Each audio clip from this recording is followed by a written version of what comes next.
Welcome back to Headlines. Who is going to replace Joe Biden? I am going to tell you in just a few minutes. I'm going to give you my best guess, okay? We're going to use this article from Newsweek to go through. This came out just a few days ago. They had a short list of 4 that they listed as possible people who could replace Joe Biden. There are a number of other lists out there that are much longer, and I think those long lists are just stupid and unnecessary because you're going to need somebody with name recognition if you're going to run against Donald Trump. And when you start getting down to people's names and people have to go like, who is that again? No, they shouldn't be on the list. So this seemed like a pretty reasonable list when I looked through it. I think these probably are the top 4 people to look at. So we're going to go through this. First off, though, we do need to recognize that Joe Biden will have to drop out first. The president has given no indication that he intends to step down, and it would be very difficult for Democrats to replace him at this late stage. I think we have to look at President Biden kind of like this. Pretend that you had a grandpa who was just starting to lose it a little bit. Okay, his mental capacity was going. And, you know, at family functions, he might walk up to you and say, "Who are you?" And then you would tell him, and then he would say, "Who am I?" Okay? That's kind of where we are with President Biden. Now, the problem with his family member was he still had the keys to the family car, which was very dangerous, but nobody could actually take them away because they were his.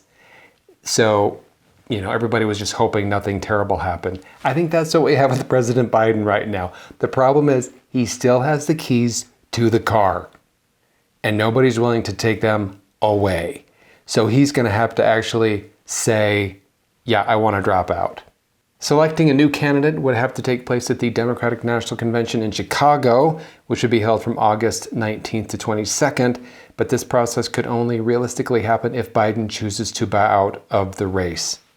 Yes, I think that is exactly right. So before we're going to get to this question of who's going to replace him, we're going to have to get President Biden to actually drop out or get him to do, you know, some weekend with the Clintons and something. Just, how did that happen? You know, something like that. The first one on this short list is Michelle Obama. She is being talked about by a lot of people, so I thought we should cover her. Former First Lady Michelle Obama is in the running to succeed Biden if bookmakers' odds are any indication. Now here's, I think, where the problem is. However, Obama has never held or sought elected office, and she's never publicly expressed any interest in doing so. Michelle Obama is the option many Democrats hope will parachute in from left field and save the party. Only in a progressive fantasy land does that happen. I mean, I agree with that. If she's not expressed any interest in running and she actually said that she's not going to run, I mean, this could be, you know, they're trying to have a little surprise, but I tend to think, okay, let's believe that if she has never said she wants to run and she said she actually doesn't want to run, we probably should believe her. I know politicians lie all the time. I'm not sure if she's as good at lying yet. This is from a Newsweek article just 2 or 3 days ago. Does Michelle Obama want to replace Joe Biden? Everything she said. So in Netflix's 2013 The Light We Carry, Michelle Obama and Oprah Winfrey, an interview featuring the two, Obama shared she will not run for president. She said, "I've never expressed any interest in politics, ever. I mean, I agreed to support my husband, but at no point have I ever said, I think I want to run. Ever. Does what I want have anything to do with anything? Does who I choose to be have anything to do with it?" Obama said. The closest she's ever come to saying she wants to run, which again, she didn't say she wants to run, but this is the closest she's ever said, is captured by this paragraph here. Although she has denied the possibility of running for president, she previously signaled she's terrified about the potential outcome of the 2024 election. So she said she's terrified about the possible outcome of the 2024 election, meaning she's terrified of Trump, right? But that's the closest she's ever come to saying she wants to run. And in my view, I don't think that's very close to saying you want to run. So anyway, that's how I see that. Also, like, the Obamas are worth, from what I've read, lower estimates 70 million, upper estimates I think were 135 million. So they're worth around $100 million. they've gone through politics. They've seen all that happens. Like, why would Michelle Obama want to do this? I mean, she's already had some pretty good stuff coming from conservatives about her, and she's not even running. So if she actually jumped into this, it would be all out. And you're worth $100 million. Like, why would you want to do that at this point? She's never wanted to do it before. I don't know. I just don't think she's very likely to actually be the one to replace Joe Biden if Joe Biden drops out. Next on the list is Kamala Harris, our favorite, right? Look, analysis from poll tracker 538 found that the vice president's approval rating stood at just 36.7% as of February 18th, while 51.9% of Americans disapproved of her. So from my reading and research, she actually polls worse than President Biden. So there's no way the DNC is going to say, hey, you know what? Let's replace somebody who actually does worse than President Biden does. So I can't imagine she would be the one. I think that would be a tough call. Although she checks the right diversity boxes, right? So anyway, but I still think because she's polling lower than President Biden is, I think that's highly unlikely they're going to pick Kamala Harris. Gretchen Whitmer is next on the list. Now, if she looks familiar, it's because she was almost kidnapped by the FBI. I mean, I wonder, like, what exactly was the FBI going to do if they actually kidnapped her? Were they just going to take her to the FBI headquarters and say, hey, we got her? Like, we didn't know. We were supposed to arrest the one guy who wasn't an FBI informant or whatever it was. Something insane. Anyway, so if she looks familiar, that's why. She is one of the vice chairs of the Democratic National Committee. In 2020, she was chosen to give her party's response to then President Trump's State of the Union address. In addition, Whitmer served as co-chair of Biden's 2020 campaign. Gretchen Whitmer would be an intriguing choice, but she hasn't been scrutinized under the bright lights of the national media. That was quoting someone in Newsweek. Again, so I don't think she's on the short list, but I still don't think she's very likely because she hasn't really been tested. You know, people know kind of where the polling is with Kamala Harris or with Gavin Newsom. With Gretchen Whitmer, not really. So I can't imagine she would be somebody that would pop in there, but she is on the short list, somebody to consider. And finally, Gavin Newsom. He is number 4 on the list. By far, Gavin Newsom is the most battle-tested and nationally vetted of this group. The problem is that many voters perceive him as too Hollywood, too smooth, too left coast. I think what they mean by that is too douchey. Do you guys remember when he went to China and he ran over that Chinese kid playing basketball? It was so funny. If you haven't watched that, you should. It was awesome. But perhaps also like Pete Buttigieg, he'll more likely hold fire until the 2028 cycle. I mean, holding off till 2028, I think would probably be a good idea if Gavin Newsom wanted a chance to get in the White House. He's got to clean up that California mess.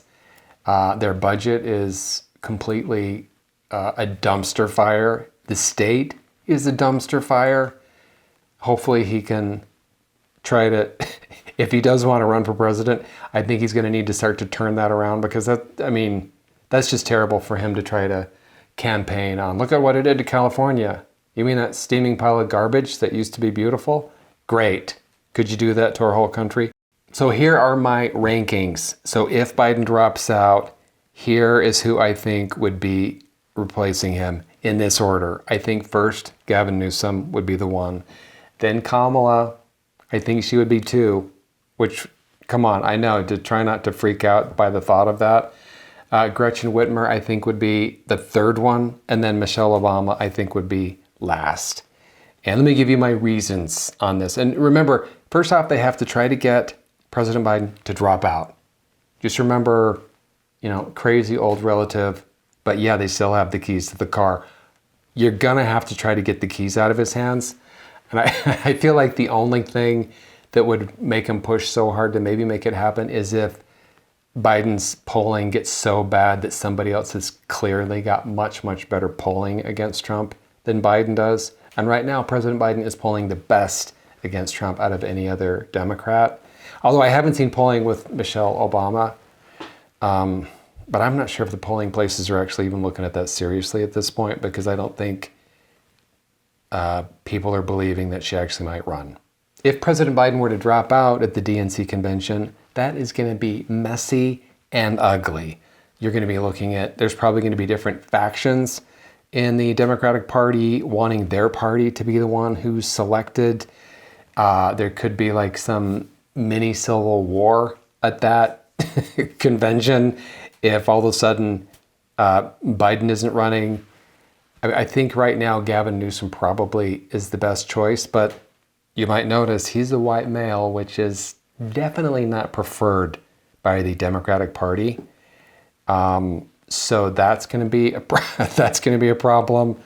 I mean, I should know I am a white male. I'm not a Democrat, but so that's going to be his non-diversity would definitely be a problem. But I still think he is going to be the number one choice if Biden were to drop out. The DNC will go with whoever has the best chance at beating Donald Trump. And let's say President Biden, he still has the best chance at beating Donald Trump. They're going to stick with him.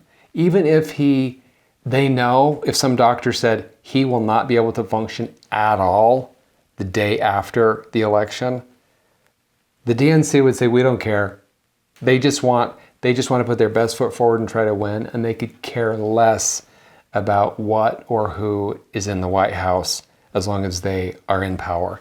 I mean, look at it right now. He clearly can't function, doesn't know what's going on half the time, and he's in the White House, apparently in charge of things. So they give zero fricks about what happens to the country or the White House after the election. So, I mean, Joe Biden could just be basically weekend at Bernie's, and if he's still polling better, that's who they're going to go with. In the latest polling I was looking at, Biden has the best polling against Trump out of any of the Democrats that are vying for that possible replacement position. And Gavin Newsom versus Donald Trump, in that polling that I looked at, Trump had a notable advantage over Gavin Newsom. So I don't think Gavin Newsom's even close to getting that spot, because they're not going to take Biden out if he's got the best chance of winning. So in summary, here is the short list of people I think would be considered to replace President Biden if he were to drop out. And if he were to drop out, I think Gavin Newsom would be the most likely choice to go in there. Okay. Now, do I think that Biden is going to be replaced? If I had to pick right now, I would say no, because Biden's polling is clearly the best. And the DNC is going to leave whoever has got the best chance of winning in there, which right now is President Biden. He could be weekend at Bernie's and it would still be President Biden, because he's going to have the best chance. So, but if Biden does drop out, Gavin Newsom is who I think would be the first possible replacement. All right, hope you enjoyed that. My name is Wes Austin, and we'll see you next time.